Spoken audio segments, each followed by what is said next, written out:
David, g'day, good evening. Nice to have you on the program. Hi, Duncan. Nice to hear you on the radio again. Yeah. Hey, it's interesting, this one. The unions, I don't think you'll be getting a Christmas card or well wishes on this one, because this is something that they've fought hard for, and they really ring fence these days. These are gold days for them, and you've just said to them, no, we're not having a bar of it. You're speaking for the many parents around the country who are sick of it as well. What sort of opposition do you think you're going to run into now? Oh, look, I'm sure you'll get lots of opposition, but at the end of the day, we've got to start running schools to pass knowledge from one generation to the next, not as a matter of labour relations, which is how some people in politics see it. I think people also can fairly point out that when they take a teacher-only day, they're supposed to make it up at another time of the year.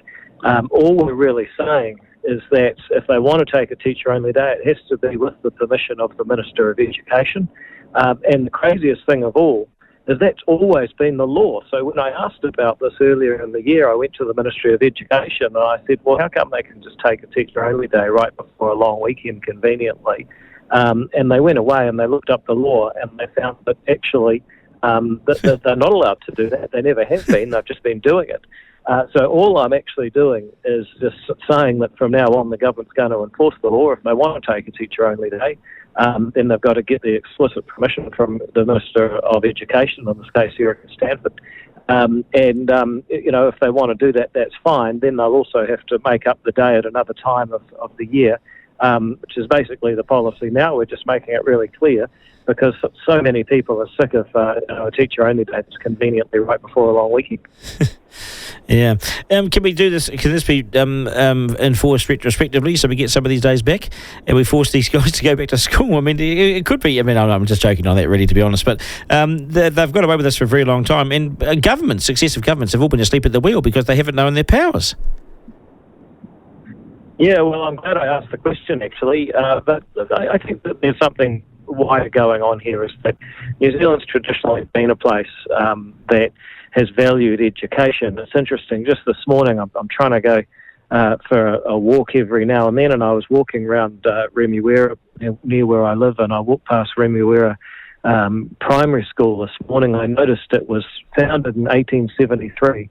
Now that is 4 years before the 1877 Education Act was passed by Parliament. So before the New Zealand government had any involvement in education whatsoever, New Zealand parents were actually going out to their own expense and building schools for their children. Today, we're having serious challenges getting people to go to schools that are provided entirely free of charge. And so the challenge now is to get back some of our valuation of education that I feel has been lost, especially in the last 6 years. You know, I tend to think that we've dumbed this down over time. I was speaking to our principal at Mount Albert Grammar School, which of course is Pat. He's Pat Turam, the principal there, and of course set up as a result of coming out of Auckland Grammar 100 odd years ago, and he said to me, and he's been quite upfront about this, that the education system right now, NCEA, is too easy. No one fails. Everyone has a group hug, and students are meant to be very happy about it, and they go away having a good experience. Well, I don't remember school being like that. We failed some exams and things were hard. So why has it become so damn easy? And that's coming from Pat Drum, and I respect him because he's an educator, so he gets it. Well, I mean, once upon a time, I actually thought I might be interested in being a teacher, so I actually took the Education 101 paper when I was at uni, and that's one of the reasons I'm not a teacher now. I basically got a lecture about Marxist philosophy. In fact, I remember the lecturer, her name was Maxine Stevens, I remember it so clearly. She stood up and said, some people think Marxism communist. I'm not a communist. I thought, well, thank God for that. I'm a Marxist. I thought, this is not improving. That's the kind of person that has been influencing education policy.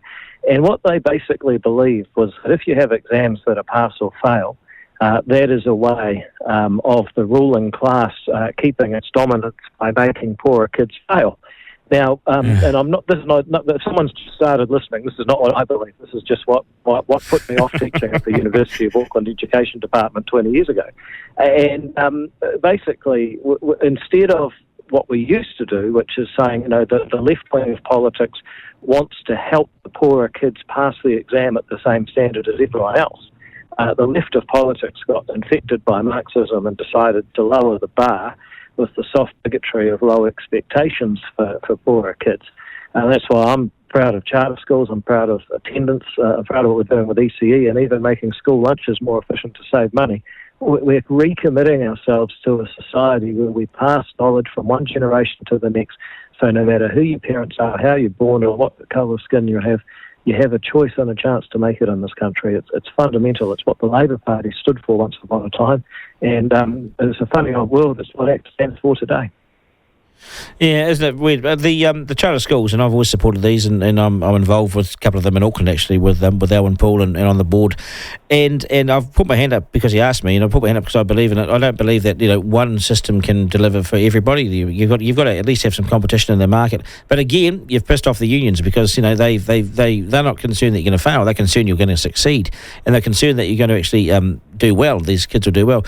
Not every kid fits into the model in the schools that are provided today, and so you've got to have different schools because kids aren't all the same.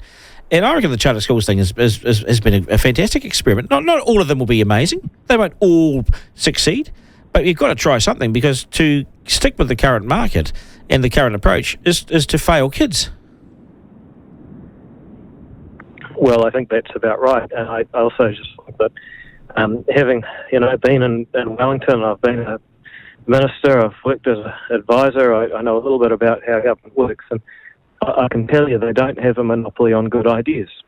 Some of the best ideas come from the community, and I haven't been involved with the charter applications. I didn't realise until right now you're an applicant, but I hope it's going well. I'm arm's length from that process. But what I do know is that we've had 80-odd people.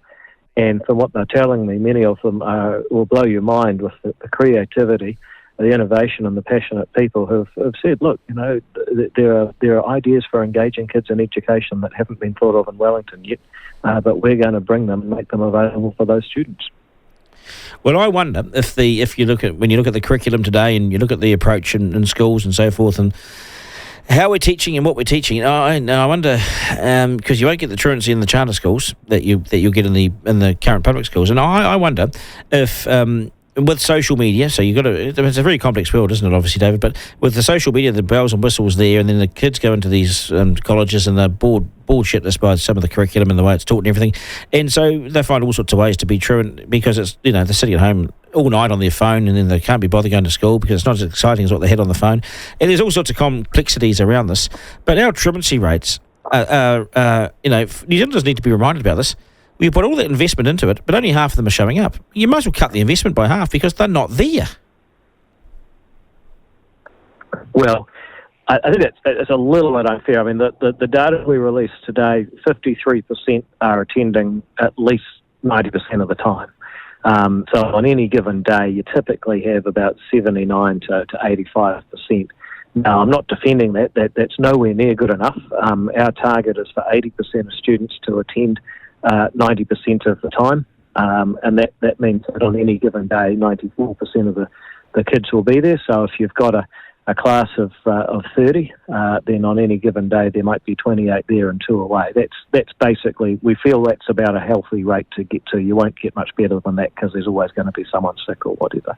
But at the moment, if you've got a class of 30, on average only 24 or 25 are actually showing up, and there's 5 or 6 away each day on average, and that's just not good enough. That's kids' lives getting ruined. And another way. Why are they away, David? Why are they away? Why are they away, and why have we accepted this?